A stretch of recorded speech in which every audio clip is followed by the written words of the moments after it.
Yeah. So Nice. this happened.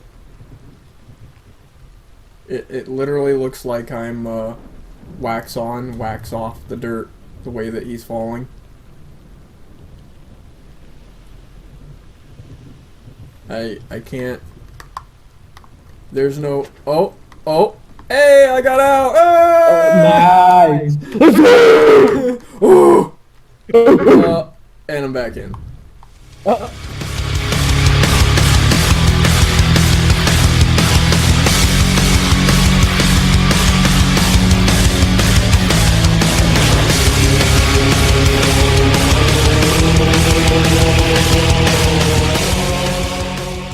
Hey, what's going on, all my fellow godlies and Warframe enthusiasts around the world?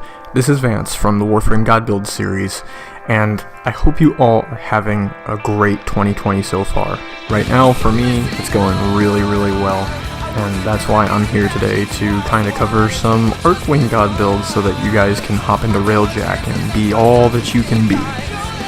Now, before I really jump into this loadout, I want to first and foremost state the obvious issues with it.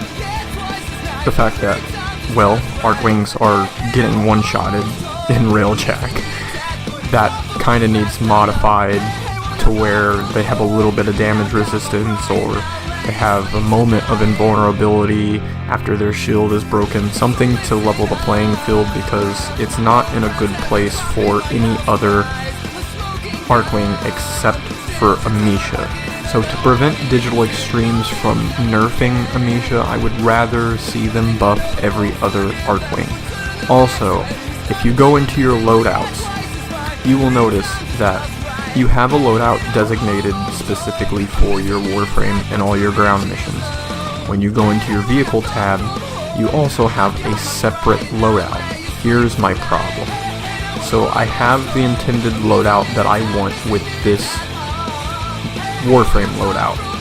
So when I change this to a different Warframe, and then I go over to my vehicles, it's using the same Archwing loadout that I had on the previous character. However, I can change it to a different Archwing loadout, the one that I prefer. So now, we are on the Archwing loadout Lapras. We are on the Warframe loadout Lapras. Watch. This is what upsets me. We go back to vehicles. Tell me why what I had selected for Black Ice, the Black Helium Archwing, is now my Lapras loadout. Why? Why is this? I don't understand. It's like it has no memory of the things that I selected, not like everything else in your loadout, and it's just the most infuriating thing. It's so infuriating because essentially what this means is that anytime that there's going to be Archwing involved, I have to consciously be aware of that and go into my Warframe's individual loadouts, click the vehicles, and make sure it's on the Archwing that I want it to be on. I feel like, this might be a minor thing to most people, but it's a major, major, major thing to me, and we've already got an update that's littered with bugs. I know Digital Extremes is working really, really hard to put them all out, to just stomp them into the ground. But this is one of them that I'm not sure whether or not anyone was aware of. So keep that in mind when you're building your Archwing loadout, that for now, you're going to have to manually select it. So for right now, we're going to cover a Archwing that isn't the most obvious thing to build for right now for Railjack, and that's the Itzal. As you can see on screen, I'm doing this dash where I remain invisible the entire time. This is why I wanted to start with Itzal, because it's already a favorite of a lot of players. So you will be able to board cruise ships if you're staying invisible. There are ways around getting hit by cruise ships directly. Instead of just tanking the damage, you can outright avoid the damage altogether. which is kind of why I'm using Avara to demonstrate this, is because Avara plays a lot of similarities in with this Archwing. So without further ado, we're just gonna jump right into the build.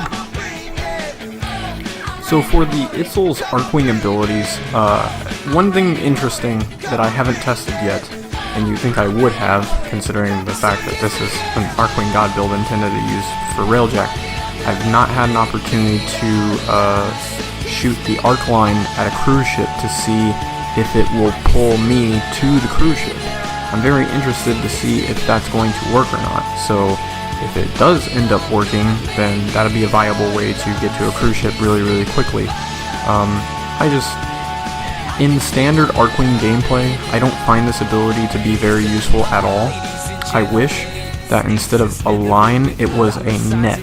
So I wish that they would alter it to make it so like it only goes for a certain range. Like by the time it reaches its 300-meter range cap, it will deploy a huge like explosion thing, make a net, and then jerk everything back to it. So it'll look very aesthetically different from any other power in the entire game, but it'll function very similar to a mag pull. If that were the case, it would be pretty interesting, but it would conflict with your third ability, so I'm going to get to that here in a second. Penumbra is the cloaking ability for Itzal. I feel as though it's underrated because you can remain invisible and just sit there. And I mean, early days before Amisha was ever introduced, this was how everyone was getting revived in Archwing, is that Itzal would fly right next to you, go invisible, start reviving you, and you'd be saved. So you can use this with the dash in order to get to cruise ships, especially the pesky ones that are targeting you. I wish by default that Archwings could have some type of ability to mitigate the missiles that are coming in from the cruise ships, or swerve them, etc, etc. I mean, sometimes I can basically dodge all the missiles that are coming to me, except I never know that they are. So they have a nifty little thing that displays on your HUD that says missiles incoming. It should show you that the cruise ship missiles are coming and not infantry missiles, because infantry missiles are no big deal. You can, like, basically any Archwing can tank that for a little bit of time. So I think it's more important to notify me when cruise ship missiles are coming in and not fighter missiles. But Penumbra is an ability that's going to forego all of them completely, because like I said, instead of tanking damage, you're just going to outright avoid it. Now your third ability, as I discussed with the arc line, is the Cosmic Crush. It forms a miniature black hole that sucks in all nearby objects before rupturing in a massive shockwave. So if this is another pull ability, it's gonna become redundant for this kit to have two abilities that do the same thing. So where Arcline would differ from Cosmic Crush, if you did end up making them both pull abilities, you could make Arcline more like a Valkyr's Ripline, but for space, and make it like much longer range. In fact, that's a really good idea. I don't oftentimes pat myself on the back, especially during a God Builds video, but now that I think about it, if you gave the Itzal a really long arc line, so where you could just ridiculously shoot your line all the way across a Railjack map and hit a cruise ship and then pull yourself to it, that would be so good. Because Cosmic Crush, it does pull enemies towards you, but with the augment that we're using here, it also freezes them. So the Itzal, when you use the Warframe God build, of course, is going to be like a miniature void hole. If the person who's piloting your Railjack doesn't have a void hole, say, nah, that's no big deal, bruh, I got you. Go out into space as your Itzal, build for, ridiculous range on your Itzal and do your Cosmic Crush, and you'll rally all the enemies in one spot, and they'll be frozen, and they'll just kind of be locked there. Now the ultimate ability is the Fighter Escort. It deploys drones that fight alongside the Warframe, each detonating in a destructive blast when killed. They do lasers, and I've not seen them do too much damage. They're really just more so a distraction. They're kind of like a bunch of low-key decoys. I'm kind of wishing that they did a little bit more damage, but it's whatever. If they can take some of the beating that your Itzal would otherwise receive if you're getting shot at by cruise ships, then that's all I can really ask for. Okay, so moving on into the actual build for the Itzal, I want to release a disclaimer really quickly, just so people are aware. Energy inversion here, the 120% shield capacity, it's really not all that helpful. If I had it my way, I would just replace it with Hyperion thrusters. What Hyperion thrusters does is its flight speed, and that's just really helpful in Railjack. It's not so helpful in legit Archwing missions, especially in those tight corridor corpus tile sets, which I have a recommendation for that too. I really hope that Digital Extremes sees this video and they take my recommendations seriously, because I don't think there's anything wrong with the corpus tile set Archwing missions. I just think that the levels themselves need to be made bigger. Or alternatively, you could just make the Archwings and all the enemies around smaller. That way we can navigate these corridors with like a max Hyperion thrusters and not still be bouncing off the walls like a pinball. Because it's very difficult with the controls that we currently have at our disposal to navigate those walls. Otherwise, if I wanted to include Hyperion thrusters in this build, I would have to forma an additional 2 times. I already have 1 forma, and you guys already know how much of a pain of an ass it is to level up Archwings, so I'm not going to encourage that you go down that route because it's not needed. The only thing that I really fret about is the fact that energy inversion just really isn't that helpful to this mod setup. Argon plating adding armor is, however, and ability duration is obviously helpful. So is ability efficiency. As we stated before, we're using an augment for Itzal so that it will freeze enemies when it pulls them in using your Cosmic Crush. I have energy amplifier for the ability range. Hopefully with the Itzal's first ability, Digital Extremes strongly considers buffing the range so that you can kind of do like a Tarzan or Spider-Man swing straight to the enemy cruise ship. That would be really nice. Enhanced durability obviously for your health, and then a Prime Morphic Transformer for ability strength. So this will ensure that when you do your ult, you're gonna do the max amount of damage that you can. Okay, so for the weapons with Itzal, I like to kind of use the same weapon that came with Itzal, the one that Fluctus debuted with Itzal, and it was like instantly the most popular art gun at the time, and I feel because of Profit Taker and the addition of Hildren and all these other art guns, Fluctus really kind of fell off the radar, but it's still very good. So I have Ruby Line Barrel for damage, I have Sabbat rounds for more damage and punch through. You wouldn't think that this helps as much as it does, but it really does boost your damage here.